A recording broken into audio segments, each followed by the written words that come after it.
여러분들에게 예수님은 누구신지요? 예수님은 어떠한 분이신지요? 여러분의 일상 속에 예수님은 어떻게 적용이 되고 계시는지요? 우리가 읽은 본문 24절에 이렇게 기록되어 있습니다. 우리 한번 다 같이 봉독합니다. 예수께서 일어나서 거기를 떠나 두로 지방으로 가서 한 집에 들어가 아무도 모르게 하시려 하나 숨길 수 없더라.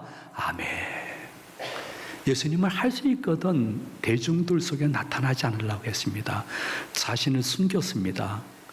이유는 온 인류의 죄를 대신해서 십자가에서 죽임을 당해야 될 때가 있는데 그 때를 그대로 마치기 위해서는 너무 본인이 인기가 많아서 대적이 많아지는 것은 하나님의 때를 거역하는 것이라는 것을 알고 계셨습니다.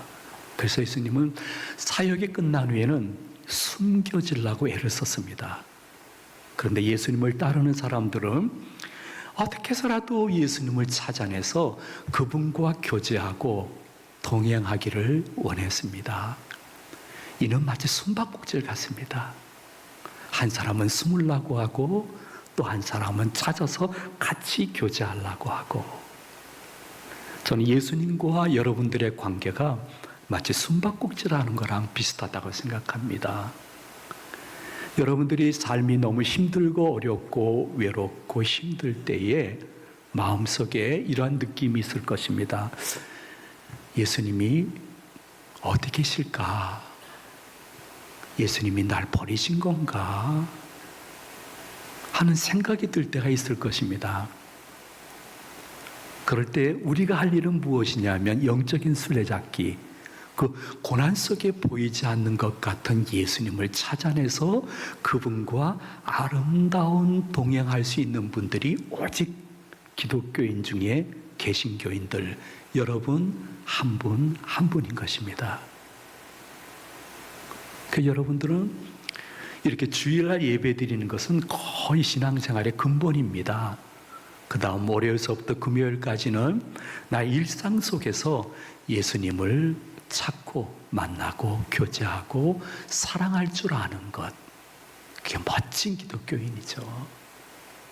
사도 바울은 무시로 성령 안에서 기도하라고 말씀했습니다. 이 무시라는 뜻과 성령 안이라는 것은 시공을 초월한 것입니다. 내가 어디에 있든지 바람과 공기가 내 곁에 있듯이 성령 하나님이 나와 함께하는 줄 알고 그 일, 그 사람을 만나면서도 내가 마음으로 아버지 하나님께 교제하고 기도하고 때로는 간구할 수 있다는 것입니다.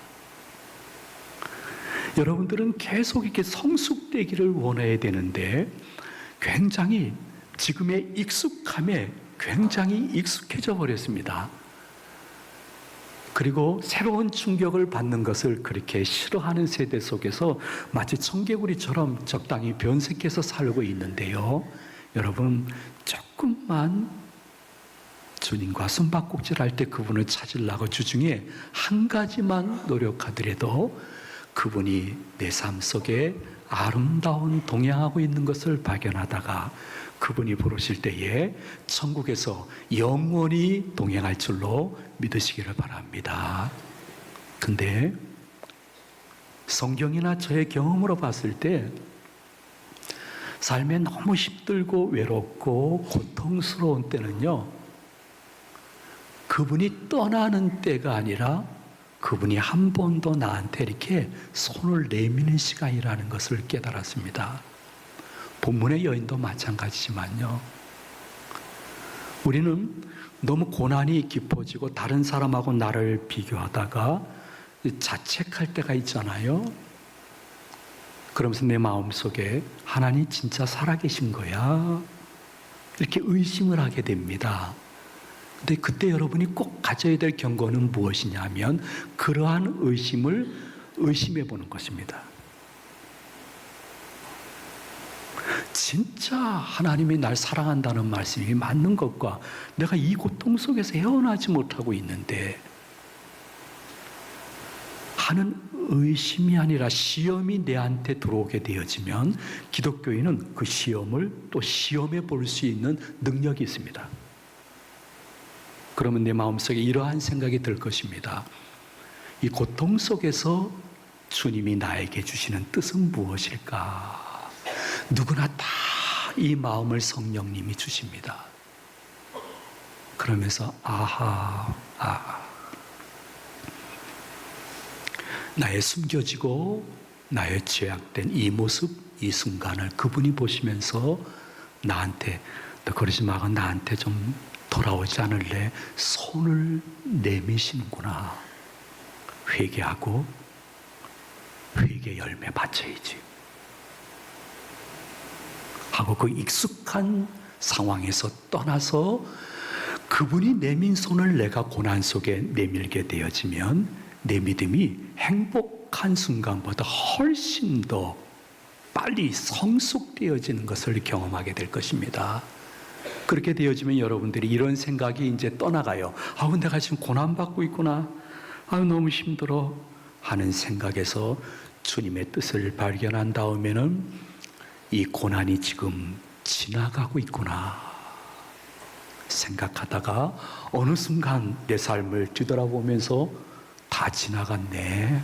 할렐루야, 아멘 하며 나만이 알 수 있는 신앙의 간증이 있을 것인데 여러분들의 삶이 그러한 삶으로 이어지기를 바라는 주님의 뜻이 부족한 종의 설교를 통해서 전달될 때에 믿음으로 받으시는 제 가족들 되시기를 축복을 드립니다. 사랑하는 성도 여러분, 세상에 예수님 숨바꼭질하면서 제일 만나기 힘들었던 사람은 헬라인이요 수라보니게, 즉 이방 여자였습니다. 이방 여자는요 유대인 예수님을 만나는데 최악의 조건을 갖고 있는 사람입니다.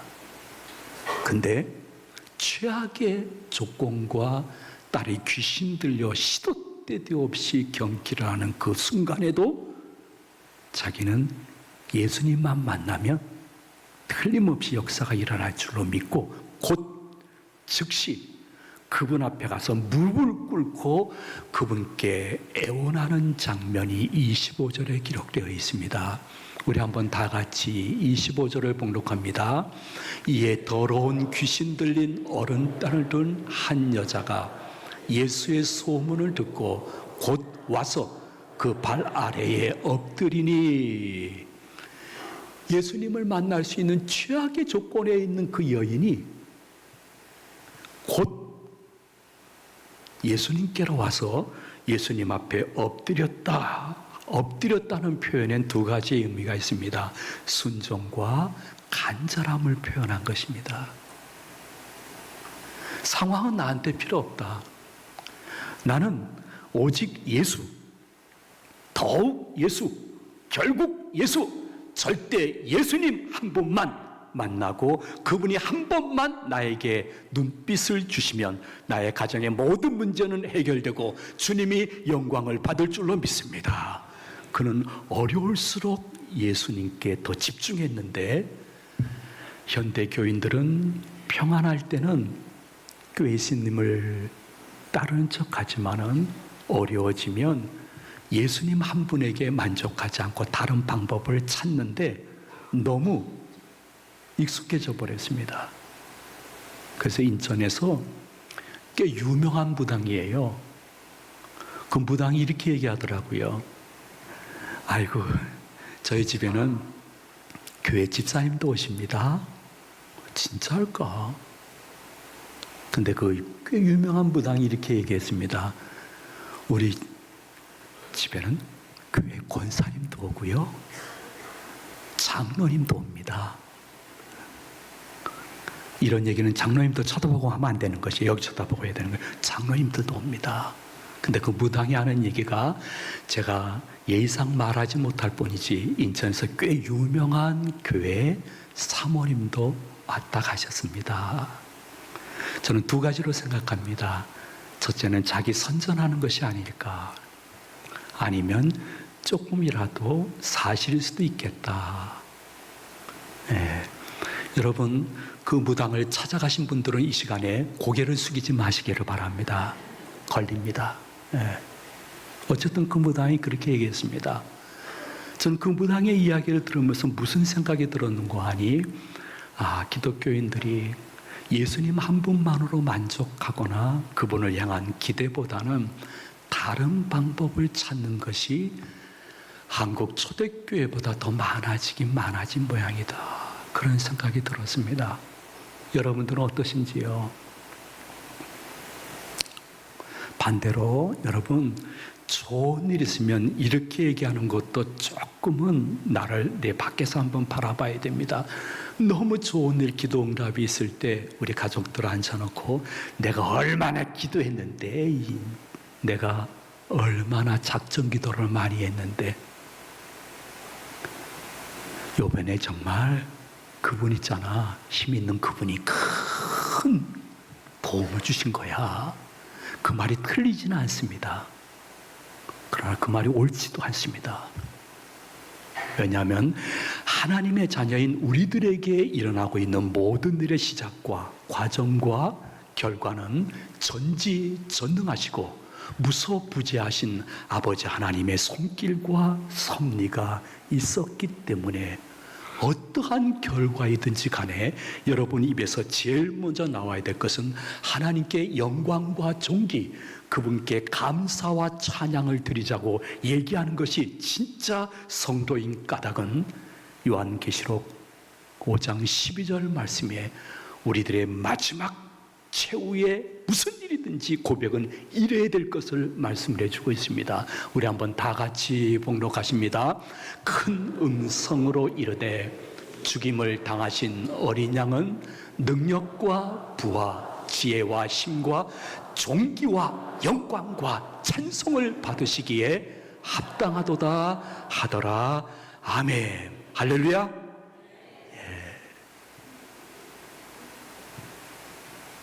그분 앞에서 껍벅 죽는 게 참 믿음인 것입니다. 물론 우리는 그럼에도 불구하고 이 여인처럼 시험 들 때가 있고 힘들 때가 있고 화날 때가 있습니다. 상황과 사람 혹은 때로는 나를 보면서 신경질 날 때도 있고요. 이 여인도 그 덫에 걸릴 뻔했는데 예수님 때문에 시험 들 때도 있을 것입니다. 왜냐하면 숨바꼭질 하시는 예수님이 본문 26절 27절에서 이렇게 다가와서 무릎 꿇고 엎드린 여자에게 대답을 해주고 있습니다. 다 같이 봉독합니다. 이 여자는 헬라인이요 수라보니게 족속이라 자기 딸에게서 귀신 쫓아내 주시기를 간구하거늘 예수께서 이르시되 자녀로 먼저 배불리 먹게 할지니 자녀의 떡을 취하여 개들에게 던짐이 마땅치 아니하니라. 아멘. 여러분, 그 현장에 여러분이 그 여인이 돼 보십시오. 그리고 제가 경망스럽지만은 여러분 이해해 주시고 들어주세요. 여러분 앞에 있는 제가 예수님이라고 합시다. 근데 제가 여러분에게 개들에게는 나는 떡을 줄 마음이 없다 하면은 여러분 인종차별입니다. 여러분 중에 굉장히 화낼 분들이 틀림없이 있을 것입니다. 동시에 여러분, 개들에게 줄 떡을 이방 여인인 너에게 줄 떡은 거의 없다. 이거 인종차별을 넣으면서 인격살인인 것입니다. 그러므로 저는 틀림없이 이렇게 얘기하는 저에게 고소 혹은 고발할 사람이 있다고 생각합니다. 이 여인도 마찬가지였습니다. 이 여인도 감정의 동물은 아니지만 감정이 있는데 일부러 찾아와서 최고의 겸손과 순종과 간절함을 표현하는 자기에게 인격적인 말살과 그래 동시에 인종차별적인 이야기를 하는 이 여인에게 얼마나 마음속에 분노가 찼겠습니까? 근데 기독교인이 이 여인을 통해서 주일날 아침에 배우고 내 것으로 만들어야 될 것은 이 여인은 자기 기분에 따라 예수님을 대하지 않았다는 것입니다. 다른 표현을 쓴다고 하면 자기 상황에 따라 예수님을 대하는 태도가 다르지 않았습니다. 어떤 사람을 보면서 내가 그 사람의 좋고 나쁨에 따라 예수 그리스도를 대하는 태도가 달라지지 않았고요. 심지어 이 여인이 자신의 기분에 따라 예수님을 대한 것은 아닙니다.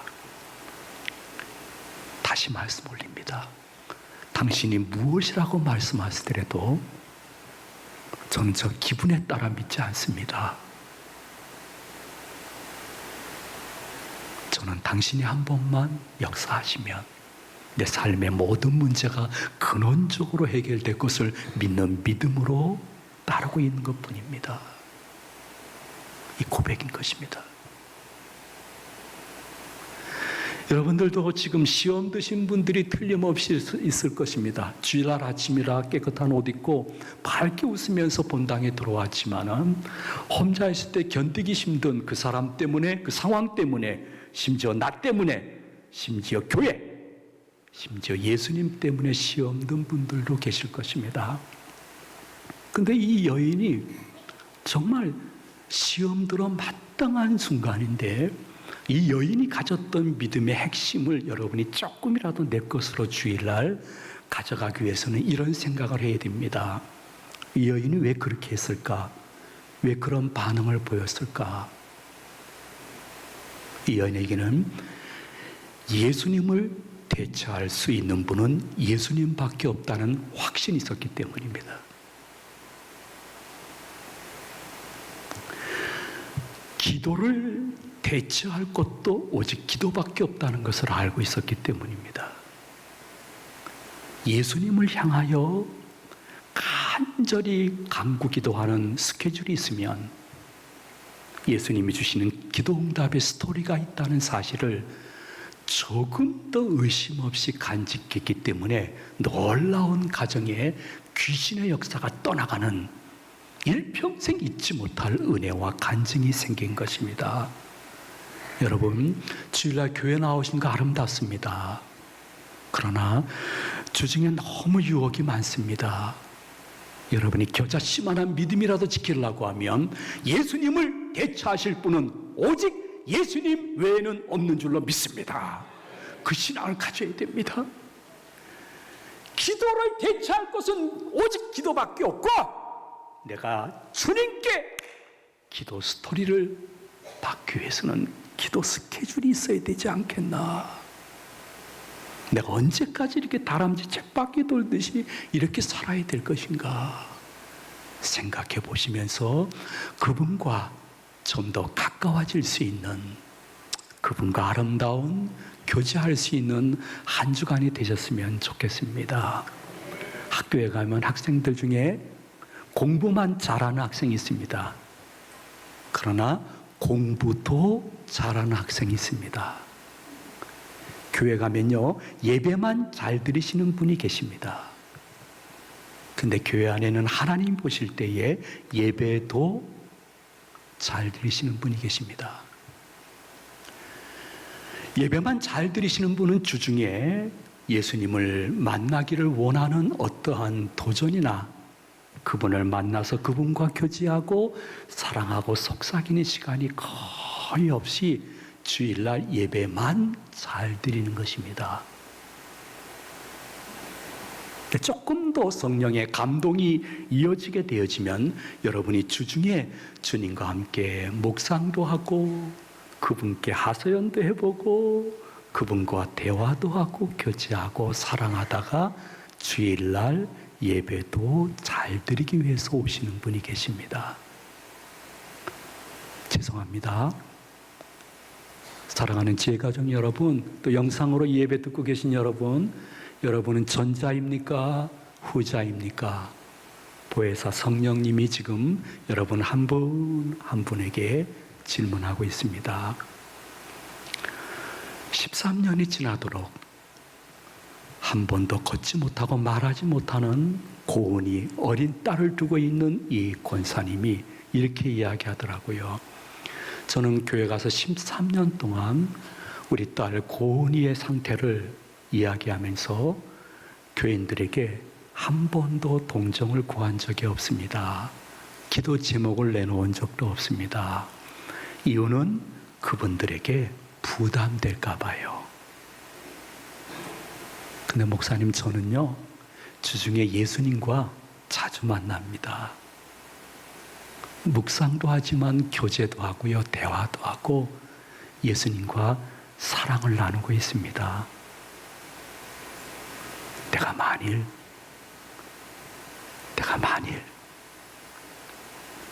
예수님을 못 만났다고 하면 나와 고은이는 지금 어떻게 되었을까 생각해 보면 끔찍합니다.